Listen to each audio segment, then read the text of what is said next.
1415년 10월 25일 저녁, 프랑스 국부 아젠쿠르. 좁은 바주에 시신이 사람 키만큼 쌓여 있었습니다. 그 언덕은 세 군데였습니다. 사람 위에 사람이 넘어지고 그 위에 또 사람이 넘어져서 만들어진 언덕이었어요. 그 아래 깔린 사람들이 누구였는지 아십니까? 프랑스에서 가장 좋은 갑옷을 입고 가장 좋은 말을 타고 대대로 이름을 물려받은 사람들이었습니다. 프랑스군 총사령관인 대원수 샤를 달브레가 그 안에서 죽었습니다. 공작 셋, 백작 9, 대주교 1명, 남자급 귀족 90명. 하루 만에 프랑스 왕국의 주의부가 통째로 사라졌습니다. 전사자는 약 6,000명이었습니다. 그럼 이긴 쪽은요? 잉글랜드 전사자는 600명 이하. 그중 가장 높은 사람이 요크 공작 1명이었습니다. 10배 차이입니다. 여기까지 들으면 잉글랜드가 강했구나 하시겠죠? 그런데 그날 아침까지 이 잉글랜드 군대는 이기는 군대가 아니었습니다. 도망치는 군대였어요.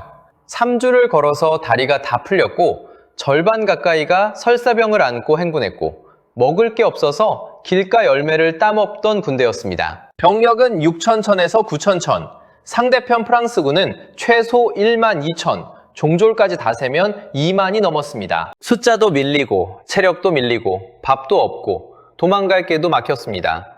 이건 전투가 아니라 처리 절차였어야 합니다. 그런데 결과가 저렇게 나왔습니다. 도대체 그날 그 밭에서 무슨 일이 있었던 걸까요? 미리 말씀드리면 프랑스를 죽인 건 잉글랜드가 아니었습니다. 프랑스가 가장 자랑하던 것들이었습니다. 2달 전으로 돌아가 보겠습니다. 이 전쟁을 시작한 사람은 잉글랜드 왕 헨리 5세, 28살입니다. 왕이 된 지 2년밖에 안 됐어요.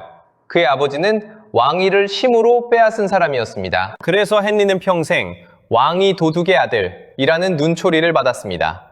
그런 왕에게 절실했던 게 뭘까요? 아무도 부정할 수 없는 성과입니다. 그리고 상대가 아주 좋은 상태였습니다. 아니, 아주 나쁜 상태였죠. 프랑스 왕 샤를 6세는 정신이 온전한 날과 아닌 날이 번갈아 오는 사람이었습니다. 왕이 나라를 못 다스리니 귀족들이 두 파로 갈려 서로를 죽였습니다. 아르마냐파와 부르고뉴파. 이들은 잉글랜드보다 서로를 더 미워했어요. 헨리는 프랑스 왕위가 원래 자기 것이라고 주장하며 조건을 내겁니다. 땅을 내놓고 왕의 딸을 아내로 주고 지참금 200만 크라운을 보내라. 프랑스는 코웃음을 쳤습니다. 1415년 8월 헨리는 병력 1만 2천을 배에 실어 노르망디에 상륙합니다. 첫 목표는 아르플레르, 센 강하구의 항구 도시였습니다. 여기서 첫 행운이 옵니다. 프랑스는 헨리가 더 서쪽에 내릴 거라 예상했어요. 그래서 아르플레르 수비병이 겨우 30명이었습니다. 30명이요. 헨리는 사절을 보냅니다. 나는 이 나라의 정당한 왕으로 돌아왔다. 문을 열라. 시민들은 진지하게 항복을 고민했습니다. 당연하죠. 병사가 30명인데. 그런데 프랑스 장군 라울 드 고쿠르가 병력을 끌고 성 안으로 들어옵니다. 수비대가 400명이 됐어요. 그 순간 시민들의 얼굴이 바뀝니다. 끝까지 싸우기로 결의했습니다. 그리고 강이 수문을 열어 도시 북쪽을 물에 잠기게 했습니다. 성벽 길이 4km, 탑 26개, 해자가 2중. 항구 입구에는 뾰족한 말뚝이 박혀 있었습니다. 헨리는 대포를 끌어와 성벽을 두드립니다. 그런데 성안 포대가 마풀을 놓아 잉글랜드 병사들을 쓰러뜨렸고 낮에 무너진 성벽을 주민들이 밤새 다시 쌓았습니다. 부수면 고치고 부수면 또 고쳤어요. 잉글랜드 공병이 성벽 밑으로 굴을 팠습니다. 그러자 프랑스 쪽도 굴을 파고 마주 들어와 흙 속에서 칼을 휘둘렀고 잉글랜드 굴에 불을 질러 태웠습니다. 해자를 메우려 나무 토막을 던져 넣으면 성벽 위에서 불붙은 기름통이 날아와 그 나무를 태웠습니다. 며칠이면 끝날 줄 알았던 공성이 한 달을 넘깁니다. 그리고 여기서 이 원정의 진짜 적이 나타납니다. 프랑스군이 아니었습니다. 이질이었어요. 수만 명이 습지 옆에 한 달 넘게 붙어 있었습니다. 배설물이 진영 옆에 그대로 쌓이고 그 물을 마셨습니다. 정사들이 하루 수십 번 설사를 하다가 말라 죽었습니다. 갑옷을 입은 채 주저앉아 다시 못 일어나는 사람도 있었어요. 이 병은 계급을 안 가렸습니다. 왕의 측근인 노리치 주교가 죽고 서퍼 백작이 죽었습니다. 9월 22일 아르플레르가 항복합니다. 고쿠르는 성문 열쇠를 들고 헨리 앞에 나왔습니다. 한 달 반 걸려 도시 하나를 얻었습니다. 대신 군대의 3분의 1이 사라졌습니다. 죽거나 병들어 배에 실려 배돌려 보내졌습니다. 그리고 10월이 됐습니다. 중세의 10월은 전쟁을 접는 달입니다. 비가 오고 길이 진흙이 되고 먹을 게 없어져요. 여기서 헨리는 선택을 합니다. 이 선택이 모든 걸 결정합니다. 상식적인 답은 배 타고 집에 가는 것이었습니다. 안전하고 합리적입니다. 그런데 왕의 눈으로 보면 이건 사형 선고였습니다. 2배 세금을 걷어 대군을 끌고 나가서 도시 하나 얻고 병사 수천을 병으로 잃고 돌아온 왕. 그게 무슨 뜻인지 헨리는 알았습니다. 그래서 그는 남은 9,100명을 이끌고 북쪽 칼레까지 걸어가겠다고 선언합니다. 자기 군대로 프랑스 땅을 가로질러 걷는 것 자체가 이 땅은 내 땅이라는 증명이었어요. 식량은 8일분을 챙겼습니다. 8일이면 도착한다고 계산한 겁니다. 10월 8일 행군이 시작됩니다. 거리는 약 420km, 서울에서 부산까지입니다. 그걸 갑옷을 지고 진흙길에서 설사병을 안고 걷는 겁니다. 그리고 프랑스는 아주 영리하게 나옵니다. 정면으로 안 붙었어요. 대신 솜강으로 갔습니다. 잉글랜드군이 북쪽으로 가려면 반드시 건너야 하는 강입니다.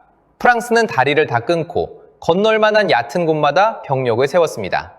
잉글랜드군은 강을 건너려 북으로 갔다 막히고 동무로 갔다 막히고 결국 강을 따라 남쪽으로 끌려 내려갑니다. 칼레에서 멀어지는 방향으로요. 이게 얼마나 사람 미치게 하는 상황인지 상상해 보십시오. 목적지는 북쪽인데 며칠째 남쪽으로 걷고 있습니다. 8일분 식량은 벌써 바닥났어요. 병사들은 길가 개암 열매를 따먹으며 걸었습니다. 비가 계속 내려서 옷이 며칠째 마르지 않았습니다. 젖은 모직의 무게, 그 냄새, 설사병 환자들과 뒤섞인 행렬, 이게 잉글랜드 군대의 실체였습니다. 그 와중에 헨리는 규율을 칼같이 지켰습니다. 한 병사가 교회에서 성물함을 훔쳤을 때 그는 그 병사를 처형했습니다. 프랑스 민심을 건드리면 안 됐고 무엇보다 그는 이 원정이 신 앞에서 정당해야 한다고 믿는 사람이었습니다. 10월 19일 무렵 잉글랜드군은 페론 남쪽에서 감시망의 틈을 찾아냅니다. 병사들이 무기를 머리 위로 들고 솜강을 건넜습니다. 건넜으니 살았다고요? 아닙니다. 강을 건넌 순간이 최악의 시작이었습니다. 강이라는 방패가 사라지자 프랑스는 더 이상 밀어낼 필요가 없어졌습니다. 이제 잡으면 되는 겁니다. 지방 귀족들에게 소집령이 날아갔고 하루가 갈수록 프랑스군은 불어났습니다. 잉글랜드군은 줄어들었습니다. 10월 24일 잉글랜드 정찰대가 앞을 보고 얼어붙습니다. 칼레로 가는 길 위에 프랑스 대군이 진을 치고 있었습니다. 그날 밤 두 군대는 들판에서 밤을 보냈습니다. 밤새 비가 쏟아졌습니다. 이 비를 기억해 두십시오. 이 비가 주인공입니다. 프랑스 진영은 잔치집 같았습니다. 불을 피우고 술을 마시고 자기 부대를 선봉에 세워달라고 다투는 소리가 밤새 들렸습니다. 사기가 하늘을 찔렀어요. 당연하죠. 상대는 굶고 병든 도망자였으니까요. 잉글랜드 궁수들을 잡으면 활을 못 당기게 오른손 손가락 2개를 잘라버리자는 이야기까지 돌았다고 합니다. 잉글랜드 진영은 소리가 없었습니다. 헨리가 명령했기 때문입니다. 밤새 아무 소리도 내지 마라. 어기면 귀를 자른다. 야습이 무서웠던 것도 있지만 저는 다른 이유가 더 컸다고 봅니다. 병사들에게 생각할 시간을 주면 안 됐던 겁니다. 대신 헨리는 이렇게 말했습니다. 나는 포로가 되어 몸값에 팔려가지 않겠다. 이 땅에서 죽겠다. 왕이 도망갈 생각이 없다는 걸 못 박은 겁니다. 10월 25일 아침이 밝았습니다. 성 크리스핀 축일이었습니다. 그리고 날이 밝아 전장이 보이는 순간 승패의 절반은 이미 정해져 있었습니다. 양옆이 빽빽한 숲입니다. 그 사이에 뚫린 폭이 700m. 축구장 6개를 옆으로 이어붙인 정도입니다. 병력이 3배 많은 쪽이 이기는 방법이 뭡니까? 옆으로 돌아 들어가 감싸는 겁니다. 그런데 옆이 숲이에요. 프랑스군 2만 명은 700m 폭 안으로 밀어넣어질 수밖에 없었습니다. 두 번째, 이 땅은 얼마 전 겨울 파종을 위해 갈아놓은 밭이었습니다. 흙이 부드럽게 뒤집힌 상태였어요. 거기에 밤새 폭우가 내렸습니다. 결과가 뭔지 아십니까? 무릎까지 빠지는 진창입니다. 헨리의 병력 구성을 보십시오. 중무장 보병 약 1,500명, 장궁병 약 7,000명, 병력의 8알이 활을 쏘는 사람이었습니다. 중무장 보병은 가운데에 겨우 4겹으로 어깨를 붙여 늘어섰습니다. 700m를 1500명으로 막으려니 그렇게밖에 안 됐어요. 사실상 얇은 선 하나입니다. 이 얇음이 나중에 잉글랜드를 죽음 직전까지 몰고 갑니다. 장궁병은 양쪽 날개로 갔습니다. 그리고 뾰족하게 깎은 나무 말뚝을 땅에 비스듬히 박았습니다. 말이 달려들면 스스로 피해가게 만드는 장치죠. 이제 프랑스 배치를 보겠습니다. 여기가 이 전투의 핵심입니다. 프랑스는 앞뒤로 두 덩어리를 만들었습니다. 선봉에 중무장 고병 4,800명, 뒤에 3,000명, 각각 16열로 빽빽하게 세웠습니다.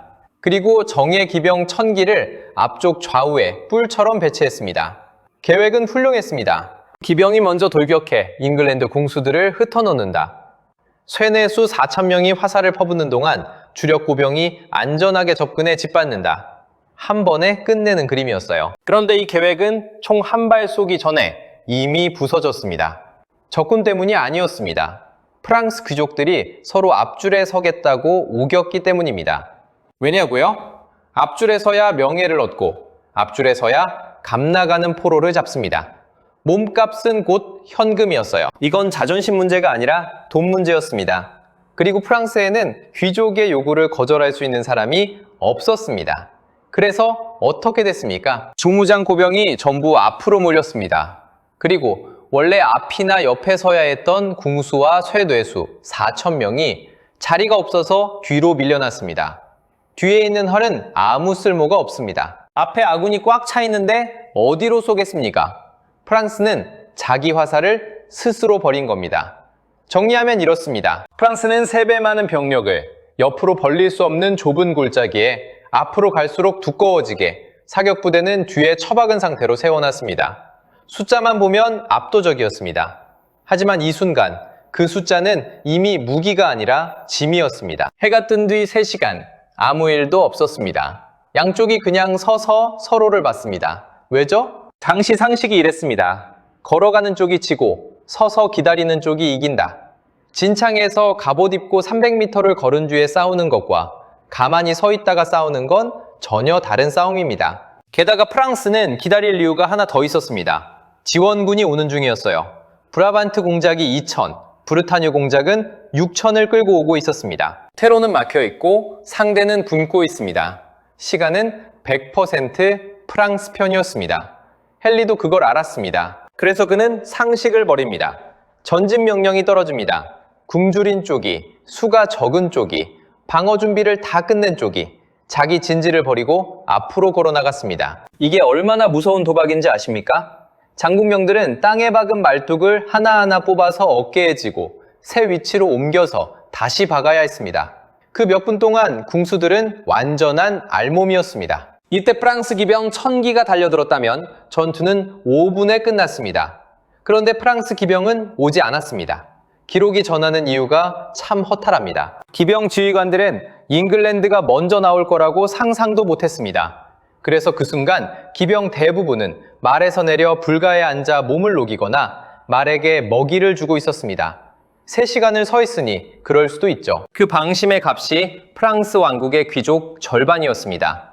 잉글랜드 군은 새 위치에 말뚝을 다 박았습니다. 그리고 270m 거리에서 첫 일제 사격이 나갑니다. 7,000명이 동시에 쏘는 화살을 프랑스 쪽 기록은 이렇게 적었습니다. 공포스러운 화살 우박. 이제야 기병이 움직입니다. 그런데 진창이 무서워서였는지 실제로 뛰어나간 건 절반쯤인 400기였습니다. 기병 돌격은 두께가 힘입니다. 절반 인원의 돌격은 절반의 위력이 아니라 거의 아무것도 아닙니다. 그 400기가 진창을 해치고 달렸습니다. 옆으로 돌아 궁수 측면을 치려 했지만 숲이 막았습니다. 그러니 정면밖에 없죠. 정면에는 말뚝밭이 있었습니다. 이 장면을 그려보겠습니다.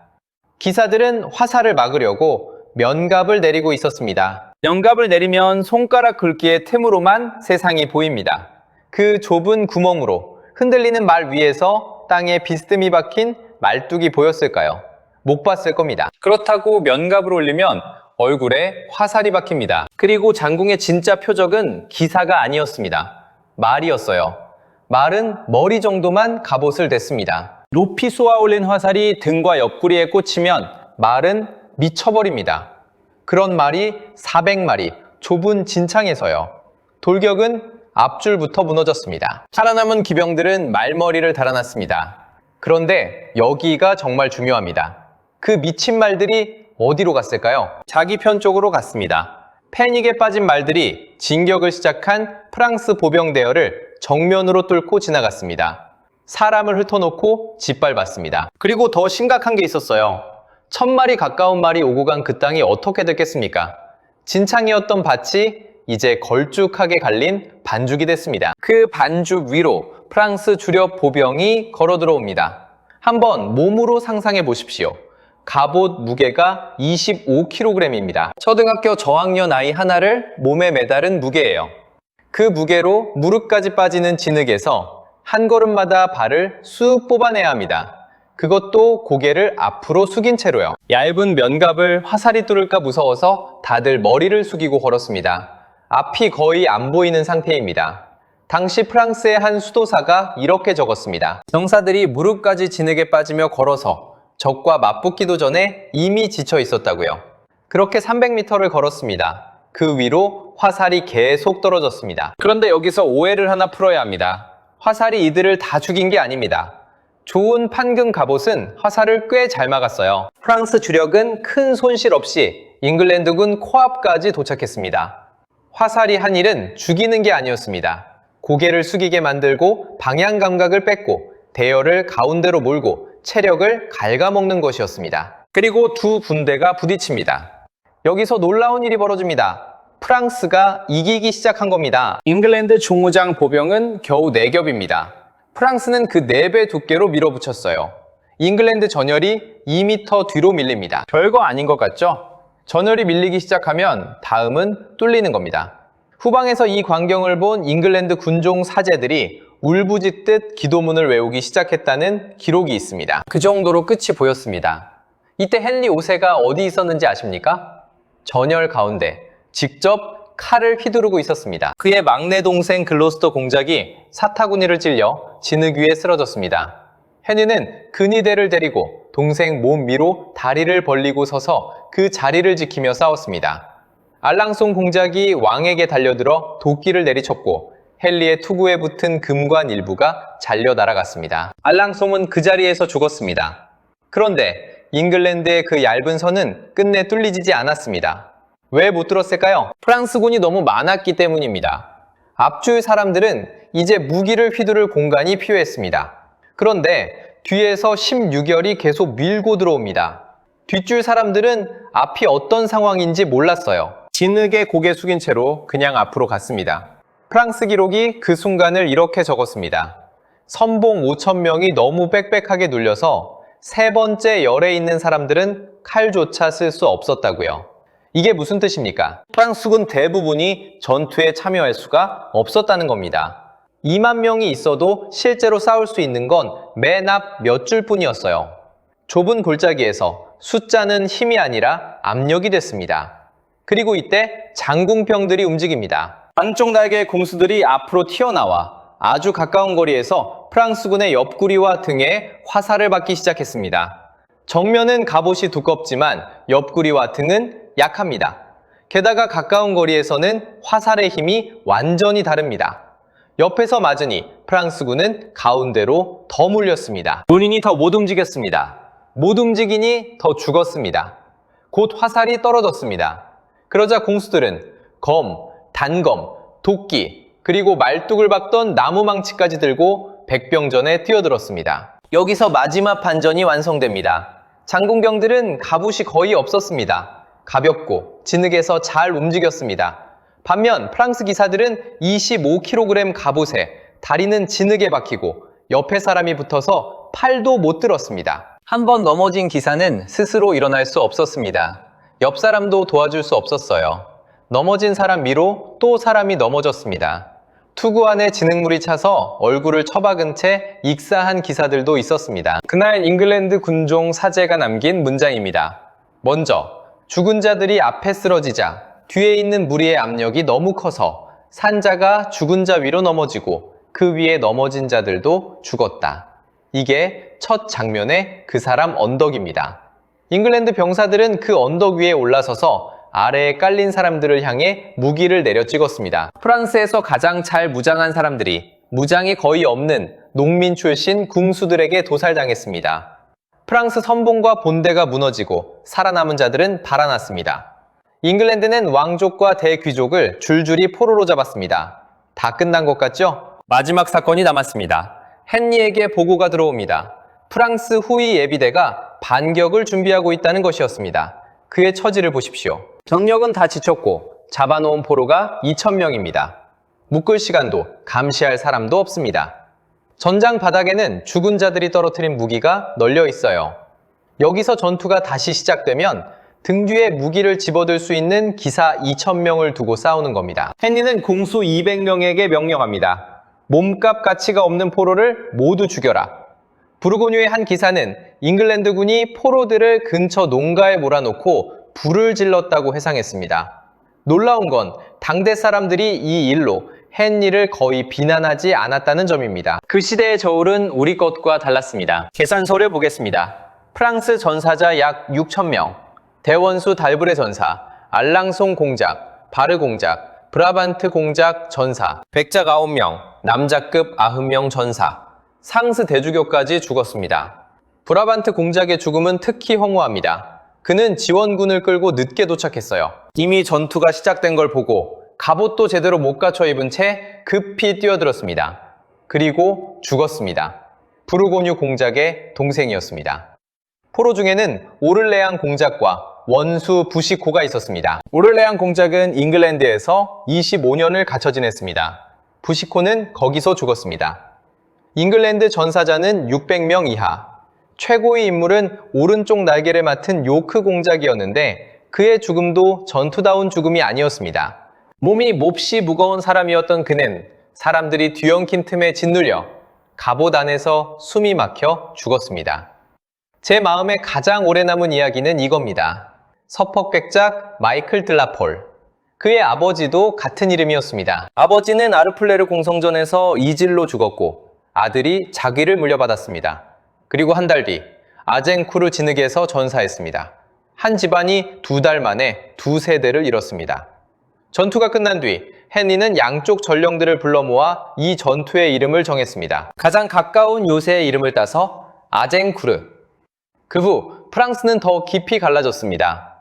아르마냐파와 부르고뉴파는 서로를 배신자로 몰았고 결국 부르고뉴는 잉글랜드 편으로 넘어갑니다. 헨리는 원했던 걸 다 얻었습니다. 노르망디를 정복하고 1420년 트루아 조약으로 프랑스 왕의 딸과 결혼하며 프랑스 왕위 계승자가 됩니다. 그런데 1422년 헨리 5세는 35세 병으로 죽습니다. 프랑스 왕관을 쓰기 몇 주 전이었어요. 그를 죽인 건 화살이 아니었습니다. 아르플레르에서 자기 병사 수천 명을 죽인 것과 같은 종류의 적, 원정지의 병이었습니다. 이제 처음 질문으로 돌아가 보겠습니다. 6천이 어떻게 그 몇 배를 이겼을까요? 첫째, 이긴 쪽은 싸울 장소를 골랐습니다. 헨리가 그 좁은 골짜기를 택한 순간 프랑스의 숫자는 절반 이상 무의미해졌습니다. 옆으로 벌릴 수 없는 전장에서는 3만도 6천처럼 싸워야 합니다. 둘째, 이긴 쪽은 상대를 움직이게 만들었습니다. 헨리가 먼저 전진한 목적은 딱 하나였습니다. 프랑스가 그 진창을 걸어오게 만드는 것. 셋째, 이긴 쪽에는 명령이 하나였습니다. 반대편에서는 대원수의 계획이 귀족들의 요구에 갈려나갔습니다. 궁수를 뒤로 보낸 것도, 앞줄을 두껍게 만든 것도, 적이 먼저 움직일 때 아무도 대응하지 못한 것도 전부 여기서 나왔습니다. 하지만 이 전투의 진짜 정체는 조금 다릅니다. 그날 프랑스를 죽인 건 잉글랜드의 장궁이 아니었습니다. 프랑스가 자랑하던 것들이었습니다. 두꺼운 갑옷은 화살을 막아줬지만 진흙에서는 발을 붙잡고 넘어진 사람을 일으켜 세우지 못하게 했습니다. 자랑스러운 기병은 앞으로 못 나가자 자기 편 대열을 짓밟았습니다. 명예를 아는 귀족들은 앞줄 다투다가 자기 군대에 활을 버렸습니다. 하늘을 찌르던 사기는 상대를 약보게 만들었습니다. 그리고 압도적인 숫자는 700m 밭에서 앞사람을 짓누르는 압력으로 바뀌었습니다. 1415년 10월 25일 저녁 아젠쿠르의 좁은 밭에는 사람 키만큼 시신이 쌓여 있었습니다. 그 언덕 맨 아래에 깔린 사람들은 화살에 맞아 죽은 게 아니었습니다. 자기 뒤에서 밀려온 자기 편에게 눌려 죽었습니다. 프랑스는 그날 잉글랜드에게 진 게 아닙니다. 자기 자신의 무게에 깔린 겁니다.